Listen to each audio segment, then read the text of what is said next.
كالريح كالريح كالريح قوية، شبت كالنار كالنار كالنار وضية، هبت كالريح كالريح كالريح قوية، شبت كالنار. Do you know that Jesus warns against Paul? One against Paul. He warns against Paul. You know where? I actually did No, not you're warn gonna against love this. Paul. He only warned against people like Muhammad, No, you're gonna love this. first Okay, prophet that will come. And okay, he said we should watch okay. them. They are coming. One second. So, can you open up Matthew chapter 7, verse 15? I really wish I can open, but I'm using my phone and It's no fine. other gadget that I can I'm gonna use. read it. I'm gonna read it for Yeah, you. of So, course. Matthew chapter 7, verse Yeah. 15. It reads, Yeah. "Watch out for false prophets. Okay, They come to exactly. you." One second. Yeah. They come to you in sheep's clothing, but inwardly they are furious wolves. Yeah. Okay, so the argument I'm presenting, that's Paul. Do you know why? This definition fits Muhammad 100%. Do you actually do you know that church fathers say that the definition fits Paul? No. You want me to give you the references? Okay. Of course, you can give me. Yes, Hippolytus of Rome. Hippolytus of Rome. You have Hippolytus of Rome. You have Jerome. Hippolytus, Jerome. You have Tertullian, and you Yeah. also have Augustine. These four say it fits Paul. Yeah. So if let's assume we go by the belief of the church fathers, right? Yes, The they same believe church it fathers. fits Paul perfectly. The same church fathers. Yes. believe Do that you Muhammad want the is references? I can give you the references, by the way. Of course. Yes. So See, my mind is go open, look up- right? Okay, go look up Hippolytus of Rome on Genesis chapter 49, verse 27. Yeah. And then Jerome to Heliodorus, letter 60.8. Yeah. And open up Tertullian against Marcion book, chapter 5, verse 1. 5.1, I mean. And you have Augustine exposition of the book of Psalms on Psalm 79. Yeah. Oh, they're all saying it fits Paul. It fits Paul. Yes, you can read all four. Actually, why you have to? I'm gonna show you my screen. One second. Yeah, of course. We don't have to. Let me remove this. All right. So Genesis 17 here. Yeah. You know here Genesis 17. Not 17. 49 verse 27 here. Benjamin as a ravening wolf. You see Yeah. that? Ravening wolf. That word is the same word used by Jesus in Matthew chapter 7. The same Yeah. word. So we know it's talking about the same thing. Do you know that Paul is a Benjaminite? Benjaminite.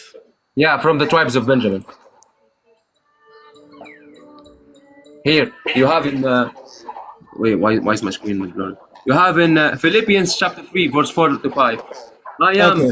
of the nation of Israel from the tribe of Benjamin. Okay. Okay, Yeah. good. Yeah, Good, yeah, good, yeah. good. Okay. So, and we have in Genesis chapter 49, verse 27, Benjamin is vicious like a wolf, the same word used by Jesus later. So here we Yeah. go. We have Hippolytus of Rome. Here you Yeah. go. You can screenshot this. Wait, actually, it's not even. There you go. You can screenshot this. Okay. Now we have Jerome. Wait 1 second. Screenshot. Yeah. Okay. Now we have Tertullian. Screenshot. He foresaw that Paul would arise from the tribe of Benjamin, a voracious wolf. Voracious wolf. Yeah. Yes, yeah. So that's a Tertullian, and we have Yeah. Augustine. Hence, even he, according to the prophecy, sent before concerning him. Yeah. It is Genesis 49:27 talking about Paul. So we have 4 church fathers believe it's about Paul. Now back to my face. Back to my face. Yeah. So yeah. So you see, church fathers are human beings, right? Wait 1 second. Are you saying church fathers are wrong now? I'm not saying they are wrong. I'm not saying they are wrong. I'll tell you one thing. You know why they say it fits Paul? It's not because they believe he's a false apostle. Yeah. They Some say it fits Paul because the description is word by word. They don't believe, the church fathers don't believe Paul is a false apostle. They believe he's a true apostle. yeah. However, the description matches Paul that much that they attributed to Paul anyway. Yeah. You understand? Yeah. So by definition, but we are looking at the actions and actions of Paul, as in his mission, what he Yes. preached. Yeah, is he against Jesus Christ, or Yes. he is Yes. in the side of Jesus Christ? It is against Jesus Christ. Where? Okay, 1 second. Let me give you the passage.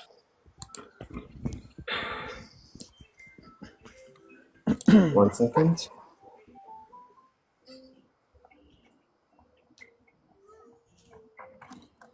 Oh my God. Whoever that is against Jesus Christ is called Antichrist. Okay, so hypothetically, if Paul is against Antichrist, would he be against Antichrist? If Paul against Jesus, would he be part of the Antichrist? Of course, that is the definition of Antichrist. Whoever Okay. that is against Christ, denying Jesus as a son and denying God as a father. Good, is an good. So Antichrist. actually, I'm gonna finish up what I'm doing because it's really interesting. I have never had a chance to talk about this. So Yeah. I told you how the term wolf in Genesis 49 is Of the course. same term used by Jesus, and Yeah. the same term matches that of Paul to a T. Now Yeah, of course. we're gonna go. Okay, now we're gonna go to Ezekiel chapter 22. Okay, Okay. Are you Ezekiel Christian chapter. or you are Muslim? I'm a Muslim. It says in Why are you interested in the Bible more than Quran? Well, if I want to show for a Christian that what they believe is wrong, I'm obviously gonna quote the Bible.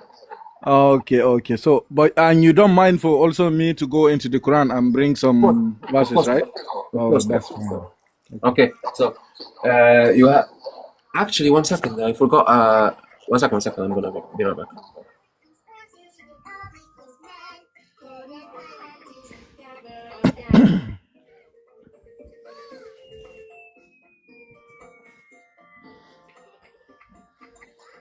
Okay, I have 4 minutes. I'm gonna dip.